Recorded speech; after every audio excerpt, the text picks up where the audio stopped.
Greetings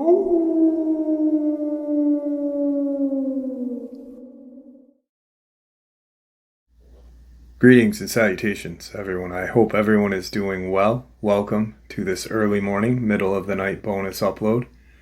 Before we jump into it, a couple quick links. As many of you know, I rely on Patreon, PayPal, channel membership, and the merch to help the channel to continue to grow and go.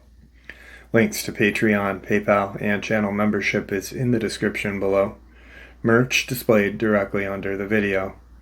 Also, Dogman Frightening Encounters, Volume 1 through 3, the audiobook versions. They were written and researched by Tom Lyons, narrated and produced by me, Jeff Nadolny. Those audiobooks are available on Audible, Amazon, and iTunes, links to which are also in the description as well. And finally, last but definitely not least, if you'd really like to help support this channel to continue to grow and go, simply subscribe. It does not cost a cent. Click that like button, takes half a second. If you don't want to miss out on any of the informative uploads that I put out daily, click that bell icon, and folks, please leave a comment and share the video. Why? Well, because these things really do help the channel to continue to grow and go. They definitely do matter, and they are appreciated. And with that, I have taken far too much of your time. Let's jump in to this early morning or middle of the night bonus upload, shall we?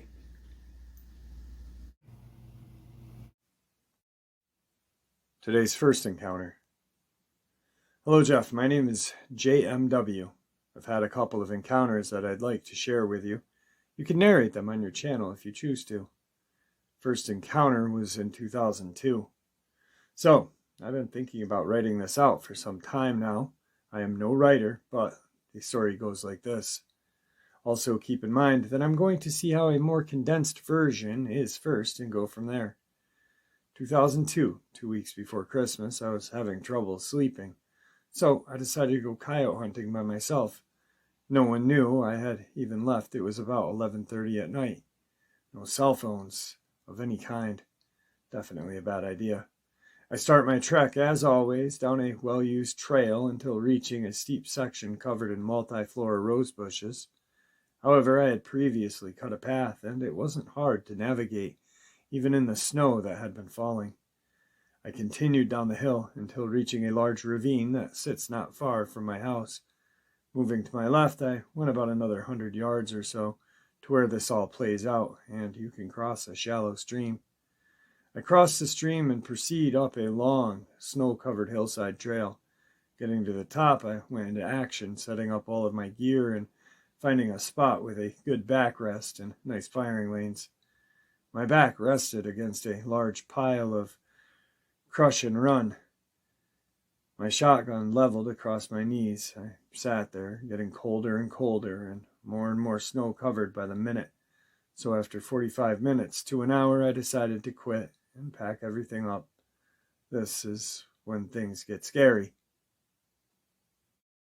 I grabbed my red filtered 1,000,000 candle power field spotlight. When I turned it on, luck was on my side and I saw it around 10 feet away. Nose to the ground in my direction on all fours, the light coming on didn't even startle or faze this creature. It's like it knew right where I was and knew the light would be on at any second. It then took a step toward me, lifted up onto two legs. It didn't break or crack when standing up. The only noise that I could note was a low, deep-sounding pop in its rib sternum area. It stretched out and puffed its chest as if it wasn't big enough. I would have to say it was at least 7 to 8 feet tall, with 5-fingered hands and 2-inch claws. This dogman never opened its mouth, so I cannot comment on its teeth.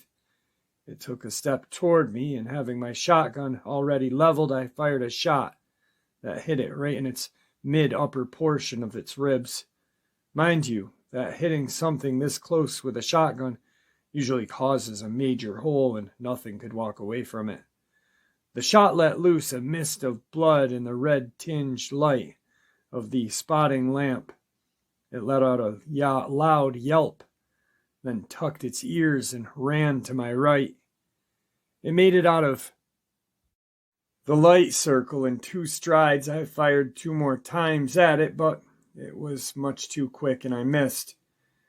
I got up and started walking in the direction it ran, forgetting momentarily to reload my shotgun. I walked for about 10 feet and found a large pool of blood, then walked a few feet more and found less blood. This process repeated until I was around 30 feet from where I initially started and there was no blood, just footprints. It's as if this thing could regenerate or something to heal itself of such a massive wound so quickly. I stopped, realized how stupid I was for going after this thing after it just had been wounded. I didn't know they hunted in packs back then. I just thought I had encountered a real-life werewolf. I then trudged home in the night with a surely wounded God knows what potentially circling me the whole way I go. I took my time getting back. It took me 2 hours to walk what normally takes 20 to 30 minutes. I made it back home, went to bed, and never spoke of that night again until 2019. I hardly hunt anymore due to health problems, but even if I was healthy going back out there, you would always be looking over your shoulder. However, I am working on getting a group of professional cryptid researchers to come and take a look. My second encounter was back in 2003. While walking to a friend's house, I was met by a large canine coming out of the woods in front of me, about 50 feet. It looked like the combination between a bull mastiff, a Rottweiler, and a Doberman, only this animal was between 3 and 4 feet at the shoulder while on all fours. It seemed to be at least 3 times the size of a mastiff. It was a solid-looking animal. I watched it as it covered that 50 feet in less than 5 seconds, and it was to me. It got right up to me and lunged forward to attack me using only its mouth. I had no weapons or no good defense alternatives, so I did the only thing that popped into my mind. I turned my body to the right and rammed my arm as deep down this thing's throat as I could go, which was a few inches past my elbow. It must have been a juvenile, as it was inexperienced and its teeth weren't extremely sharp yet. I barely had a scratch on me after jamming my arm down its gullet. I then grabbed it around the neck with my free right arm and began trying to choke it with all my strength. I squeezed for a good 2 to 3 minutes. The tension in its body relaxed, and then I slowly stood up and shook the goo off my left arm. Talk about the smell of death. It only took a minute or so for the creature to get back on all fours. It stood there gagging for a minute, then locked eyes with me. It gave me this look of, "You bastard." Then it turned and ran off back into the woods. Both of its front feet were actually hands, as it did have 5-digit finger, although the claw-like nails at the end were less than 2 inches. I didn't get a good look at its back feet. It had the most golden yellow eyes I'd ever seen. Again, this event took place at nearly dusk, so I didn't make out any colors, well, other than it was dark. Not jet black, but a very deep brown coloration. If I had to guess, I'd say it was 6.5 feet long, snout to the base of its tail. This one had a longer tail. It was about 2.5 feet long. Also, it felt like it weighed 200 pounds. It was probably heavier than that, but I once again was lucky and was pretty strong in my younger days and was able to stalemate its attack. I've not shared this story with very many at all. All I ask is that we keep it in this group until I decide that I want to share it. People have a tendency to think you're crazy when you tell them you defeated a werewolf in hand-to-hand combat.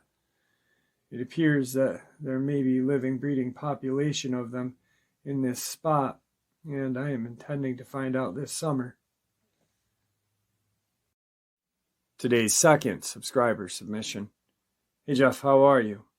I have a video of a black orb or something following me around Lake Giacomo the other day. The same lake I saw the invisible entity with my boyfriend. I say invisible, but you can't see something invisible, so it was more like an imperfectly invisible entity such as the predator when he is in cloaking form. If you would be interested in that video, the Orbs well, there are several videos. I will see what I can do to get them shortened and made into one video so that I can actually send it, because my phone won't let me send huge videos. So let me know. Thanks, Jeff. I also have a video of extraordinary energy that you can actually see on the camera at my boyfriend's house, radiating everywhere. He would not want to have that posted publicly, but I could let you see it if you wanted. And I have encounters like one time when we were looking for arrowheads and we went out at night. Something was throwing little pebbles at us. The pebbles would land right in front of our heads as we bent over looking into the water.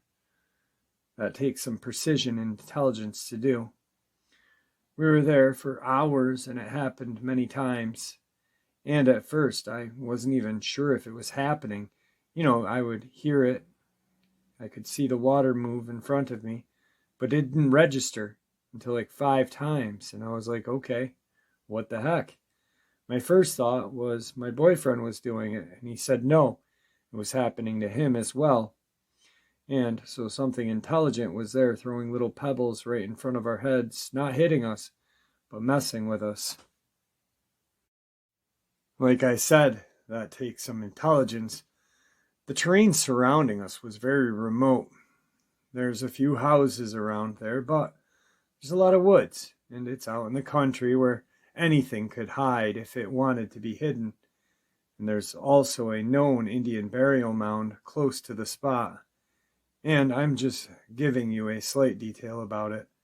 If you wanted to know more, I'll write them out for you. Like the other night, my boyfriend was out and about, and he had heard something he had never heard before. A howl, like, I don't know how it sounded.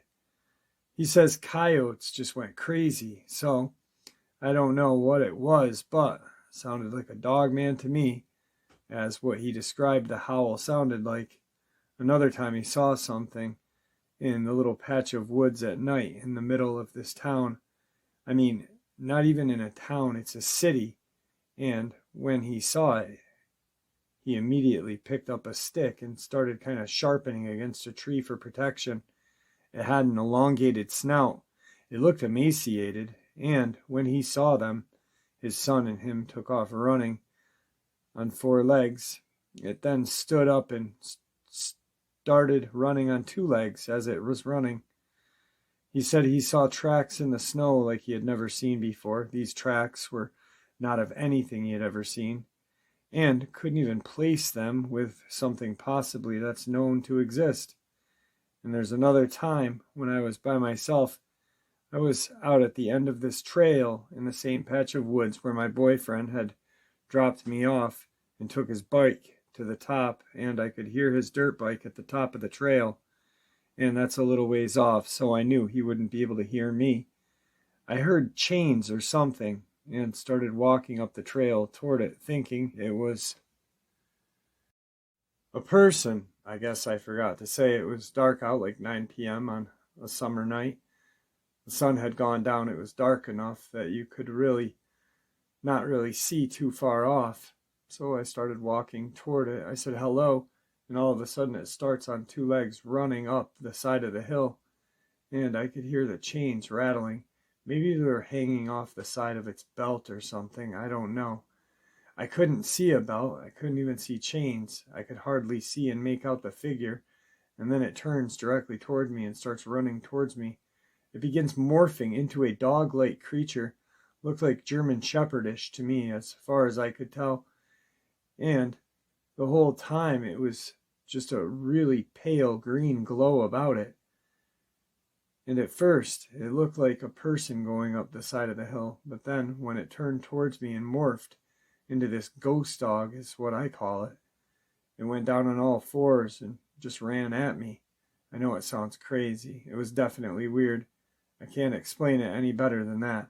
So I turned around without even trying to comprehend what I was looking at, and I yelled help, and it ran up the other way and ended up going up another trail that is just not really a trail you'd want to go up, especially in the dark.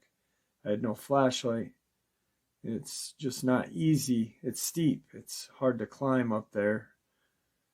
Anyway, I just wanted to give you some ideas of the encounters that I've had. Thanks, Jeff, for what you do. Today's third subscriber submission. Jeff, thank you for taking your time out to read my email. It was the summer of 2006, the 4th of July. I was driving down an old highway that had cornfields on each side.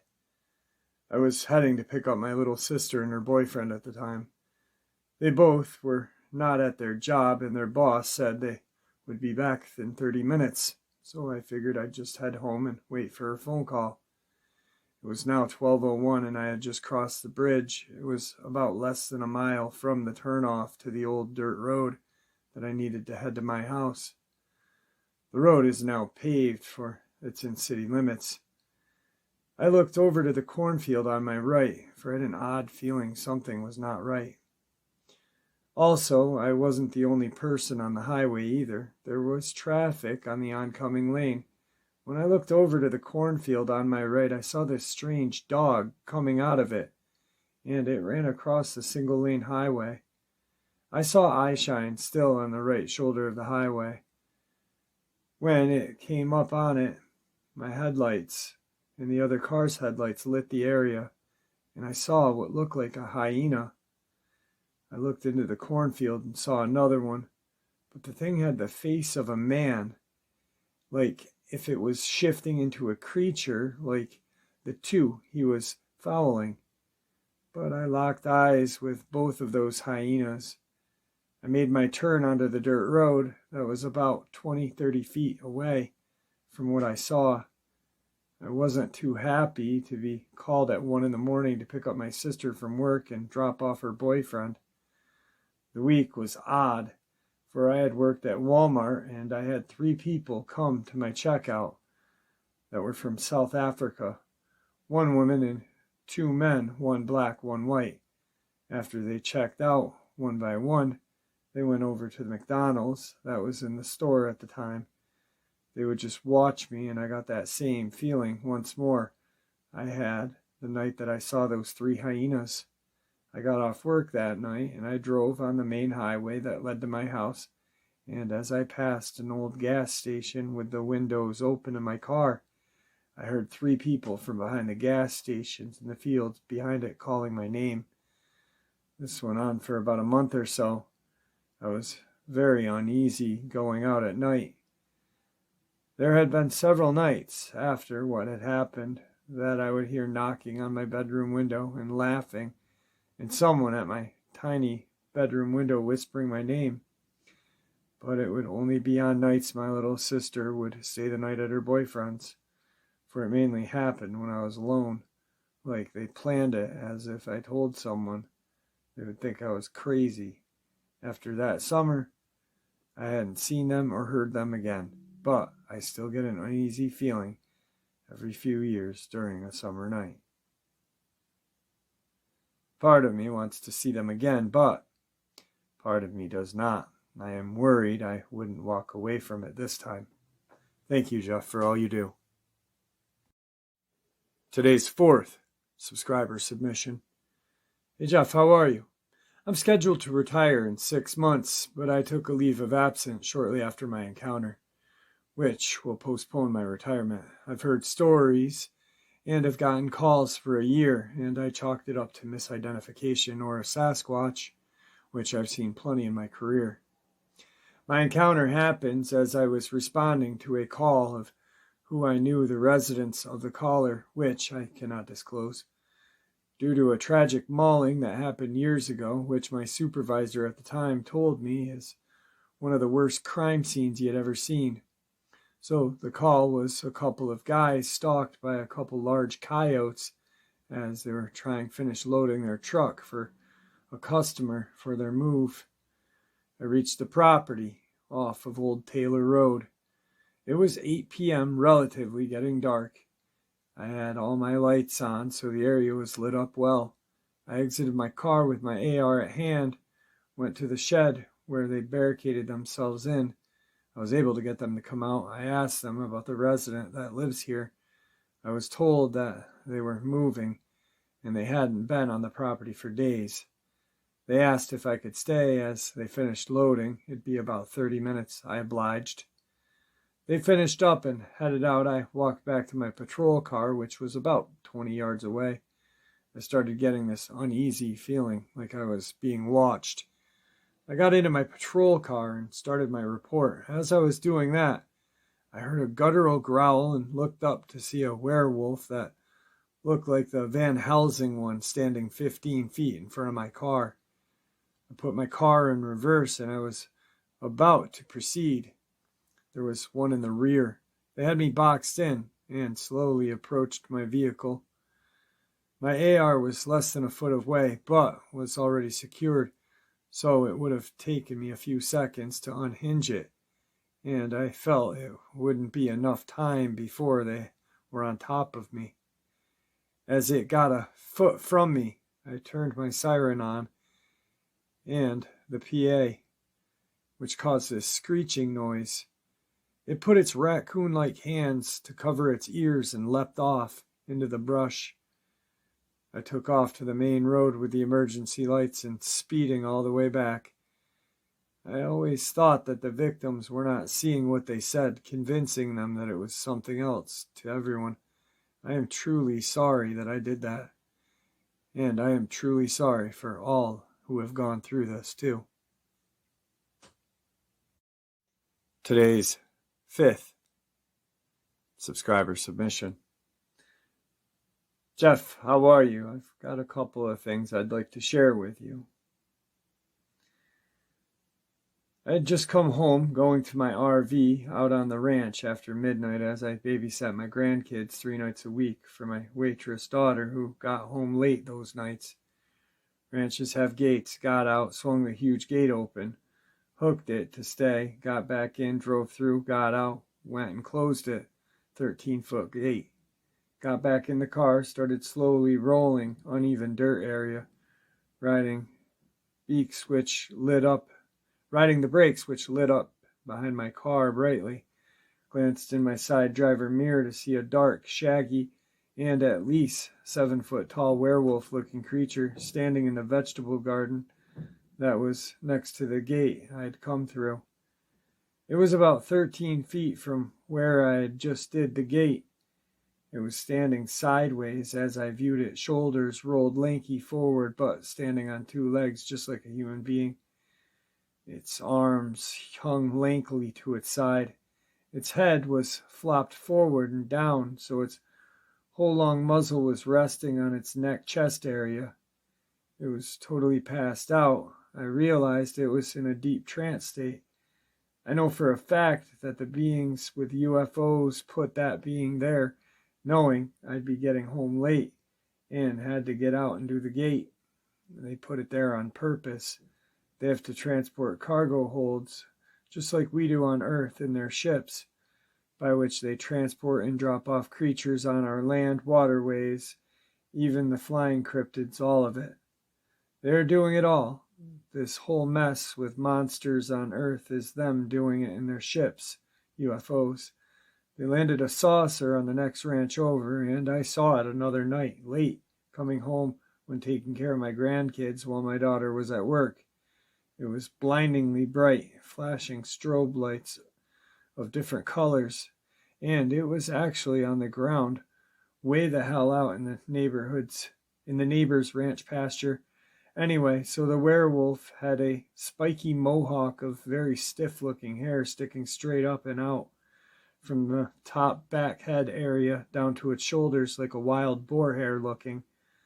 I think it was a mane, but it stood up and out because its head was flopped forward and a long-ass snout resting on its upper chest. The body, totally steroided out to the max, made Mr. Universe look like a little twerp. I was terrified. It was about 10 feet behind my car as I looked in my side mirror, and was all lit up because my brake lights are bright, and I was riding them, rolling about 2 or 3 miles an hour, staring into my side mirror. The being was in deep trance state, and I was unbelievably locked into my mirror.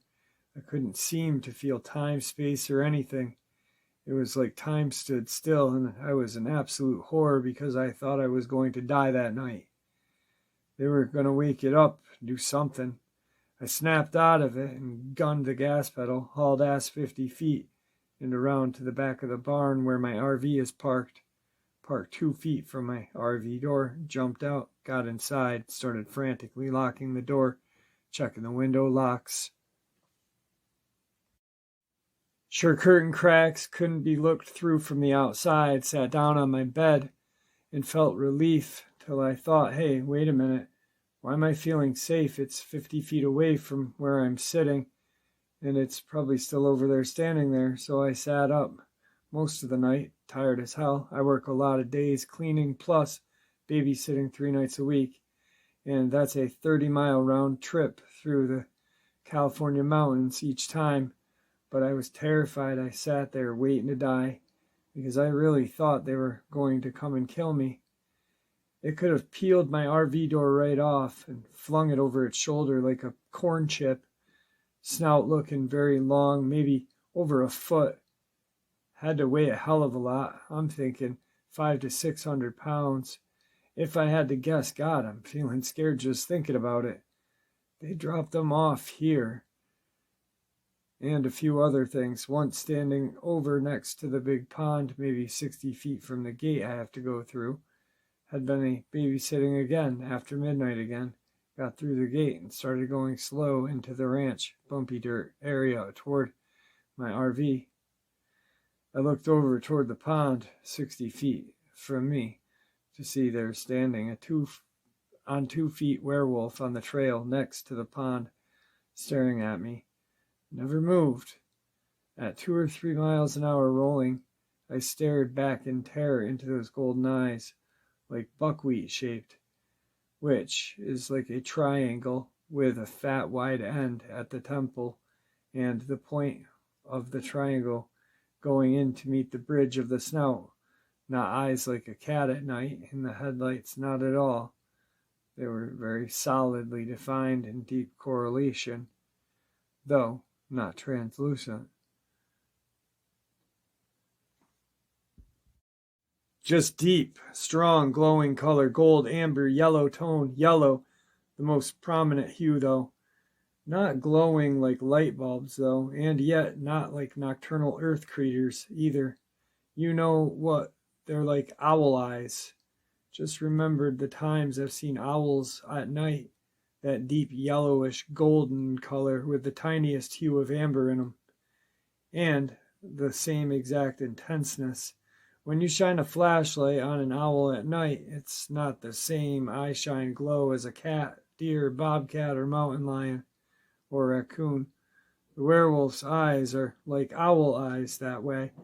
They show up at night, except you don't have to shine any light at the werewolf being. Their eyes are like that without ambient light. Well, take care. Stay safe and watch over your kids every second. Even in the day in the yard, always check their windows, locks, and all window locks, doors too, before nightfall. Never skip it if you're sick, because those things have hands like us, opposable thumbs. And after reading others' nightmares experiences, I've learned that they climb trees like a champ, even if they're carrying a huge dead deer that they have killed 60 feet up a tree, where they often apparently like to be when eating. All I think all the time is, please, dear God, don't let them hurt my family.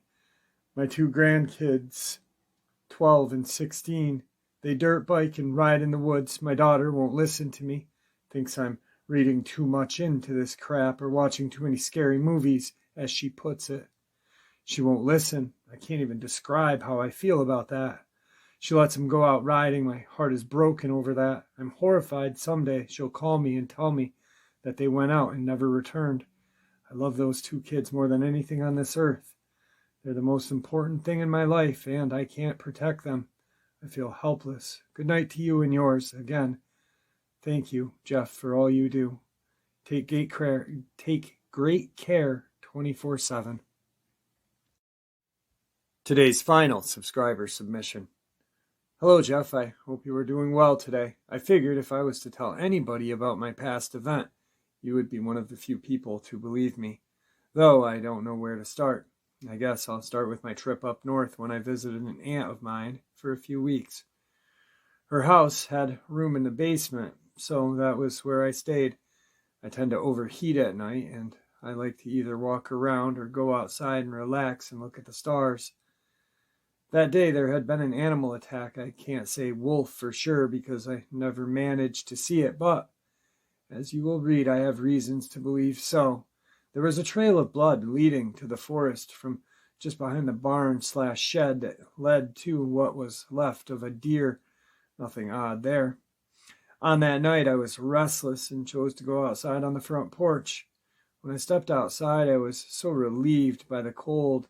I didn't bother to look around at first. Then I noticed the quiet. Normally, you can hear all matter of life up north, even at night, but not then, and it unsettled me, so I looked around before moving any further from the door. At the bottom of the steps was a large wolf. It didn't move once. I spotted it, and neither did I.